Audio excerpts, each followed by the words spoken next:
Saudara-saudara, apakah yang Anda rasakan bila Anda ada dalam kondisi bahwa Anda pernah gagal mencapai apa yang paling bermakna buat hidup Anda?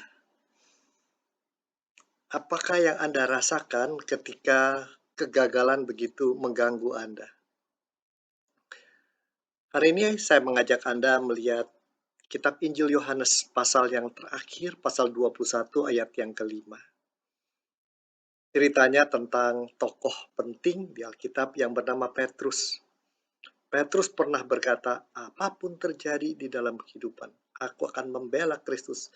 Aku bersedia mengorbankan nyawa. Tetapi Petruslah orang yang 3 kali menyangkali Kristus. Di saat Kristus begitu sendiri, dihakimi orang-orang. Saudara, Petrus merasa gagal, merasa galau. Sesuatu yang berharga hilang dan mungkin di dalam hati dia berpikir ketika tahu Kristus bangkit, apakah aku masih layak disebut sebagai muridnya dengan kegagalan dan pengkhianatanku?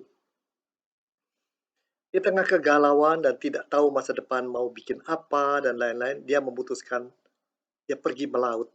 Sesuatu yang biasa dia lakukan di masa lalu, sesuatu yang dia berpengalaman melakukan. Lagi pula dia dan murid-murid lain butuh makan. Maka berangkatlah mereka, tapi semalam suntuk. Tidak ada yang dihasilkan. Dan pada saat itu, saya bisa membayangkan apa yang dirasakan. Untuk hal-hal yang sifatnya spiritual dan komitmen pribadi dia gagal, untuk makan dan minum, untuk hal sehari-hari pun cari lauk pauk dia gagal. 2 kegagalan. Namun pada saat itu Alkitab menunjukkan dia tidak sendiri di dalam kegalauan, kebingungan. Orang yang sudah tahu Kristus sudah bangkit, tapi lalu mesti bikin apa? Ternyata dicatat Alkitab, Kristus ada di pantai, mengamati mereka, tapi murid-muridnya tidak ada yang menyadari. Mereka begitu repot dengan ikan dan kegagalan mereka barangkali. Dan Tuhan menanyakan apa yang dikatakan dalam Yohanes 21 ayat 5. Anak-anakku, adakah lauk pauk padamu? Pertanyaan itu kurang lebih berarti, anak-anakku, apa yang kau cari, apa yang kau butuhkan, apakah kau miliki?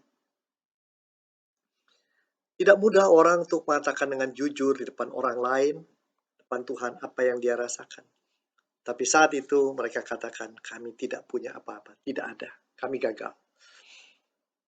Ternyata sekali lagi, di tengah kondisi kegalauan, kebingungan setelah Kristus bangkit, Tuhan tidak biarkan mereka sendiri. Tapi yang kedua yang lebih indah, Tuhan bukan hanya itu.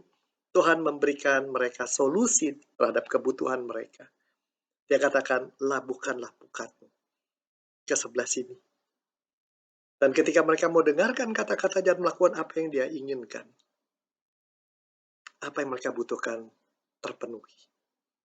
Tuhan kita tidak membiarkan kita sendiri, Tuhan kita juga Tuhan yang memberi solusi terhadap kebutuhan kita dan masalah-masalah kita.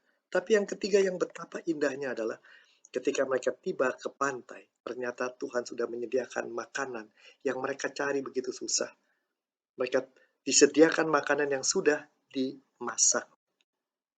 Hari ini kita belajar, kita punya Tuhan yang tidak akan membiarkan Anda dan saya sendiri. Tapi Tuhan juga yang mau memberikan solusi dengan cara kita menjalani hidup, mendengar Dia, dan juga mematuhi apa yang Dia inginkan. Dan terakhir, Tuhan adalah melalui semua yang kita alami, kegalauan, penantian, kebingungan, pada akhirnya ada hal yang indah yang Dia sudah siapkan. Saudara, perjalanan kita masih panjang. Kita hidup di tengah bayang-bayang sakit dan maut dan ketidaktentuan. Tapi maukah Anda pada saat ini memikirkan, merenungkan, berhenti?